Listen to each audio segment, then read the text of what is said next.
Magandang araw mga ka-vibes. Tupad na tupad po.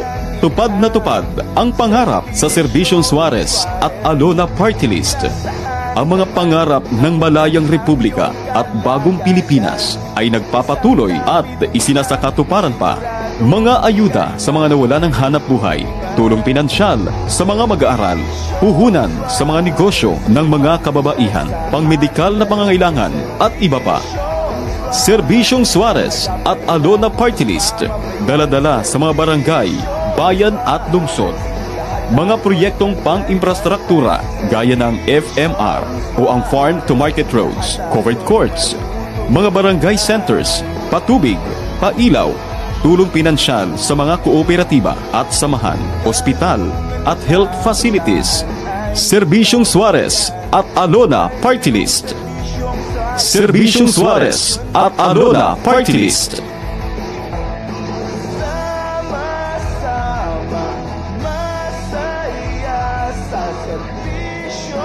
Suarez, may pag-asa.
I think it's a great opportunity that we have the young voices of the House of Representatives.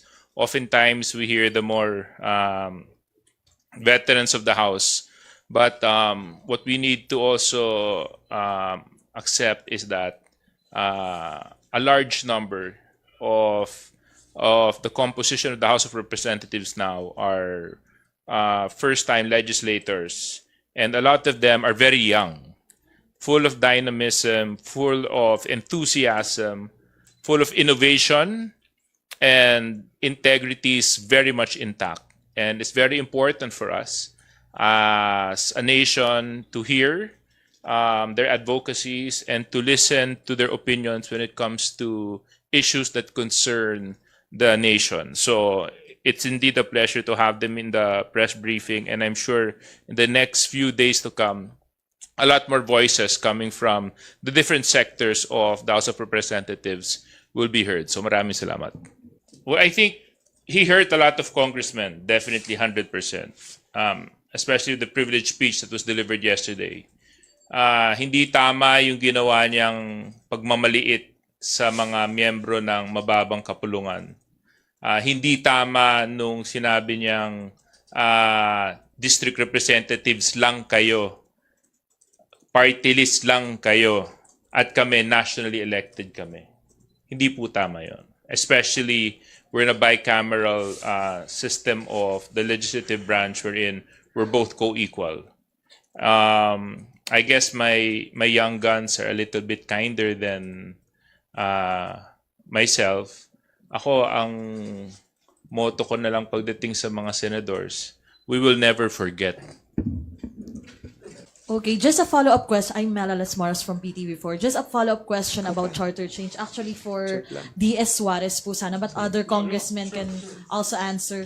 Kahapon po kasi sa ating press conference, nawagan na rin yung House leaders na imbes na word war, manaig na nga at magkaroon na ng healthy and democratic discussion. Sabi nyo nga po, let love rule. Pero ang nangyayari po kasi, sa ngayon nga, tuloy pa rin, even sa Senate plenary, meron pa rin message about sa House at kumbaga ay tuluyan pa rin yung mabibigat na salita. Para sa inyo, kailan po kaya natin to nakikitang mahihinto at given na isang buwan na lang ay mag-break na, Holy Week break na ang Kongreso, sa tingin nyo, kayang-kaya pa rin naman pong itong maipasa itong RBH 6 naman sa dalawang kapulungan ng Kongreso?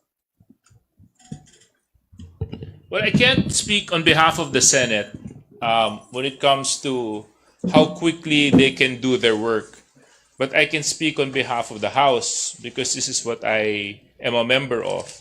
When it comes to productivity, in absolute terms, the House has delivered in all SONA legislative measures, in all LEDAC requirements, and in every legislative action that has been asked of us by the executive. So when it comes to efficiency and productivity, undoubtedly, unquestionable ang House dyan. Ngayon, sa bahagi ng Senado, it's mixed signals eh. SP Mig said matatapos nila before Holy Week. Now, sinasabi ni Senator Angara, baka October. Tapos may ibang senators na nagsasabi na wag daw mamadaliin. So, we really can't hold on to a definitive timeline when it comes to how soon the Senate can act on RBH 6. That's why I'm asking the media to please ask them what is their timeline.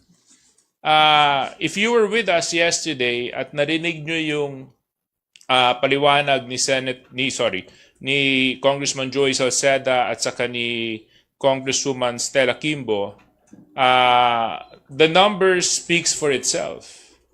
The Philippines is now 8th from the last of 10 countries. So how long do we have to wait before we actually realize there's so much work that needs to be done para maipasa natin tong RBH 6? At saka the passage of the RBH 6 is just one step. After we do the RBH 6, we're going to have to move with having a plebiscite. Then after we have a plebiscite, we're going to have to operationalize the Constitution by enacting laws. And I'm telling you, aabutin na tayo ng midterm elections. Pagkatapos nun, may bagong set of congressmen, may bagong set ng senators na darating. Baka ma-operationalize natin to, masyadong dulo na sa term ng ating Pangulong Bongbong Marcos. That's why ang panawagan ko sa Senado, and we have been very consistent since January when we've been having this press conference, do your work and do your work fast because time is not on our side. And neither are the other countries in the world and the businesses and the investors. They are not going to wait for the Philippines. We need to make sure that the gates are open for them to come in. It's the youth of the nation who's asking for statesmanship. It's the youth of the nation who's asking for interparliamentary courtesy. It's the youth of the nation who's asking to actually work and move forward. So I think that is such a welcome development for us na you're seeing young voices expressing their dismay, but at the same time, young voices expressing their hope that they want to move the country forward. So I just wanted to point that out because, it's such a revelation, I guess, for everybody. No? Thank you, sir. Talent manager. Actually, I wanted to escape myself from the discussion. But since I was asked, I still consider myself quite young. Quite. Wag na lang young, quite. I think what the Young Guns show is the diversity presently in the House of Representatives. It also shows the aggressiveness and the enthusiasm and the fresh ideas that they bring to the table. Na kung titingnan naman natin to at ihahambing natin sa ipinaglalaban natin na pagbabago ng ating konstitusyon, nakikita natin na parallel talaga. Because it is only through these innovations, creativity, that we can push the country forward. And in order to push the country forward, we need to be able to remove the restrictions that hinder us from propelling the Philippines to the next chapter. And I think with the fresh talent that we have in the House of Representatives representing their respective districts, and mind you, itong mga young guns na to, hindi to yung silent majority ng House of Representatives. They're actively participating in committee hearings, actively participating in deliberations, pushing legislations, and coming up with concrete policies that create the legislative agenda for the House of Representatives. So I think it's a welcome development, and I'm sure it won't be the last time that you'll be hearing from them. You can contact me after the press con para sa susunod na ilalabas ng Young Guns. No, just joking. But I will make it a more regular engagement because there are other Young Guns and other younger members of the House that would like to express their opinions as well. No? Thank you, DS Suarez. Big Simintak of Net 25. Yeah. Well, I'm sure the National Security Council is on top of the situation. And with regards to the threats that happened yesterday, I think they were all mischievous and non-existent. So I hope this is not part of any destabilization attempts with regards to efforts and services and programs being done by the government. But we can't comment on that. Siguro antayin na lang natin na yung proper department at ahensya at kalihim ang magbigay ng komento tungkol po doon. No? Well, it's gonna take so much time. Really, I mean, if they plan to go around and do a road show, there are a lot of ways of saying you're in favor and you are not. So I hope this is not one way that they're saying that they're not in favor, no? Kasi maliwanag naman yung mensahe ni Presidente last week. He is for charter amendments specifically on economic provisions. And this does not need any delay on the part of the Senate, on the part of the House. So, tama si Congressman D. They can invite. They can do 2-3 hearings every week if they want to. But you know what? What needs to be done is, we need to act on a quicker pace. So, yun yung mas mahalaga para sa atin, no? And, of course, on your second point, do I agree with it? From where I stand, I don't think that would be a prudent way of going through the process, because remember, you mentioned a word, subcommittee. So meaning, pagkatapos ng subcommittee, iaakit pa yan sa mother committee.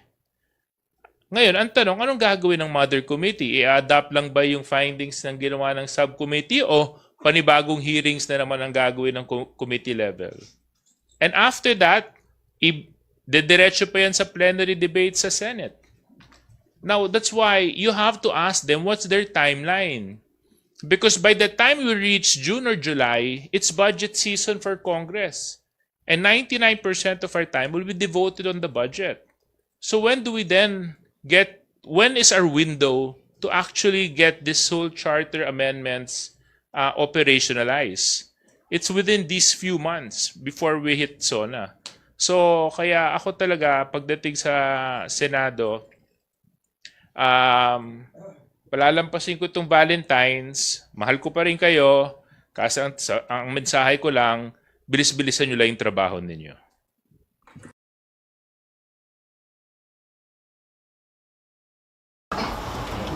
Can you just add to what Congressman Elry mentioned? With regard to sa tanong mo, I think it's also part of hastening the process.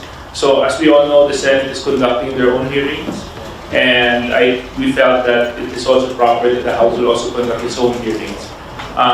Yun na rin naman po yung mensahe ng ating Pangulo na dapat magkaroon ng healthy debate and discussion about charter amendments. So here in the House of Representatives, it is the intention of us as authors of the said resolution to foster healthy debate and discussion para mas maintindihan ng mga mamamayan at ng ating mga kababayan kung bakit nararapat ito para sa ating bansa at kung bakit naayon na po ito sa kanila. And in addition, we also have to look into yung the window of opportunity to actually tackle this. Kasi pagpasok po natin ng kalahati ng taon, zona na yon, ang susunod na tatalakayin na ng House is the budget for 2025, where 99% of our attention will actually be focused on that.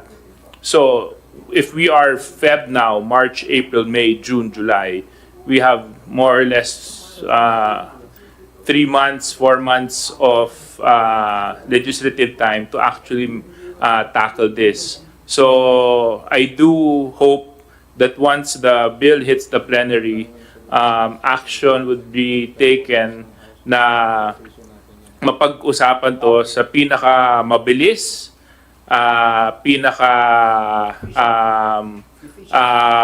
exhaustive na paraan kung saan inclusive ito sa lahat ng mga stakeholders na magiging bahagi sa pag-uusap at pagpupulong. Dagdagan ko lang yung sinabi ni Madjo, no? So, tama yung sinabi ni Madjo Manix that ang dulo naman ito is plebiscite. Now, when do you think is the most appropriate time to have the plebiscite? I think what the Senate is proposing is isasabay ito sa midterm elections. And ako, ang personal position ko, hindi tama yon. Kasi hindi natin dapat mapoliticize yung Constitution. Dapat talaga bukod, dapat mas maaga. Ngayon, kung mas maagang gaganapin yung plebisito, dapat mas maagang matapos ng Kongreso at ng Senado yung pag-uusap tungkol dito sa RB 86 nila at yung RB 87. Kasi huwag nating kakalimutan, magkakasundo pa dapat kami noon bago diretso sa COMELEC, and assuming walang hurdle, saka pa lang tayo magkakaplebisito. So, ito yung nakikita naming panahon na talagang dapat na po natin masagawa ito. Ngayon, tungkol naman po sa binanggit ni Madjo sa efficiency ng Senate, siguro ang pinakamagandang sumagot ng efficiency nila, di sila nalang magpaliwanag. Di ba? Kung bakit ganoon yung performance level nila. Basta ang performance level ng House, 100%, no back subjects, advance pa. And by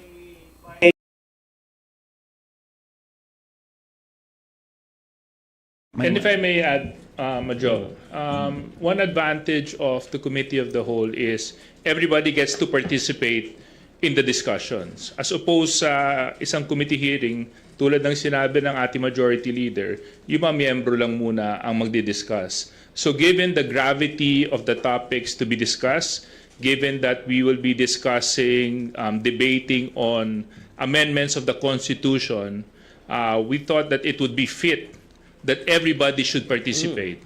All 309 members of Congress participate, and let us open the doors to everybody's ideas, opinions, suggestions, topics, violent reactions, if there may be, just so that we can show that there is indeed truthful discussion from all sectors, from all regions, from all districts, from all provinces, represented by their respective congressmen duly elected by their constituents.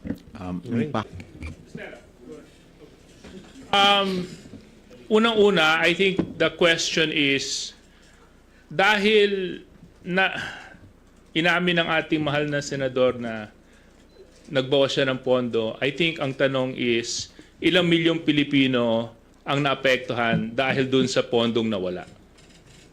Kasi base sa sinabi ni Congressman Abalos, matatapos naman pala yung listahan by 2023. So therefore, may target beneficiaries na dapat yon.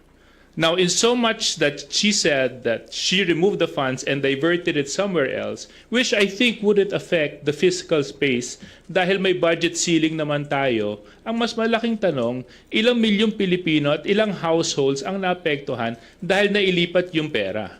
At mukhang hindi lang yata nung 2023 nangyari ito. Yeah, and I don't know if my reaction would be right. Maybe JC can correct me kasi four-piece representative si JC. So, yung sinasabi na hindi magagamit yung pondo, kaya inilipat sa iba, hindi naman ibig sabihin na matatapos yung paggamit ng pondong yun sa 2023. Pwede naman yun, ipagpatuloy pa rin yung paggamit sa 2024. Diba? So, hindi dapat naging dahilan yon na kasi yung payables noon, yung mga beneficiaries noon, tuloy-tuloy pa naman sila tatanggap kasi huwag natin kakalimutan, 4Ps is a law. You know, it's not just a regular program, it's not just a project that comes and goes, it is a law. So it has specific beneficiaries, it has specific objectives, and therefore the funding has to be secured to support the intent of the program. Now, of course, with this revelation that we found out a few days ago, I think it is incumbent upon the House to find out kung ano naging epekto nito sa programa, number 1. Number 2, kung ilang milyong Pilipino at households ang naapektuhan sa programang ito. And of course, kung babasihan po natin yung statements ni Secretary Rex kahapon, kung paano pa natin palalakasin yung 4Ps. No? I think the President has come up with some ideas in how to make it more responsive considering the inflation that is happening in our country. Para sa ganun, yung piso mo dati ay ang effect nun ay piso pa rin katumbas na tulong ang may bibigay ng gobyerno. So, yun po yung aking opinion tungkol po doon.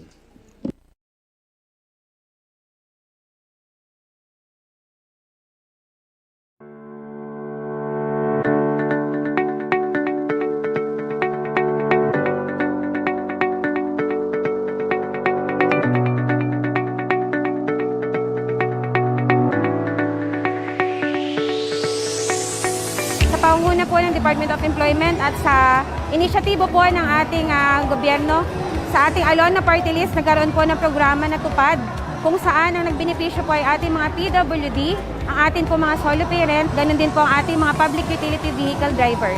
Malaking bagay po ang nagawa ng tupad na ito para po sa kanilang mga pangangailangan at nais po namin ipaabot ang aming pasasalamat, taus-pusong pasasalamat sa Alona Party List sa kanila pong programa ng nakatulad nito para sa ating mga mamamayan.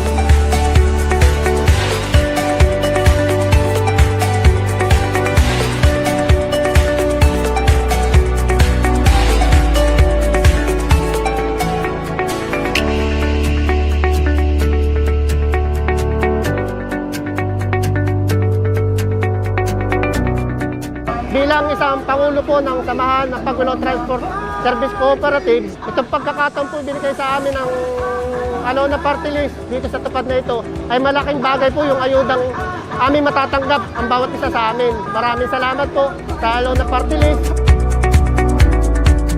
Gusto ko lang po sabihin sa inyo na kung ito pong tupad ni Congresswoman Ana ay nakatulong sa inyo, may additional funding pa ang Alona Party List para sa bayan ng Pagbilao sa 2022. Kaya kung hindi man kayo ang makinabang, sigurado ako meron kayong kamag-anak, kapatid, tiyo, tiya na makikinabang sa tupad program. Sa nagdaan po pandemya, isa pong malaking dagok sa mga mamamayan ang mawala ng hanap buhay, lalo na po sa isang gaya ko na isang single mom. So bali po sa pamamagitan po ng programa, sa pamamagitan po ng Alona Party List, ito pong tupad ay malaking tulong sa aking pamilya upang matustusan ang pang-araw-araw naming pangangailangan. Kaya po malaking pasasalamat ang aking ibinibigay para po sa programang ito.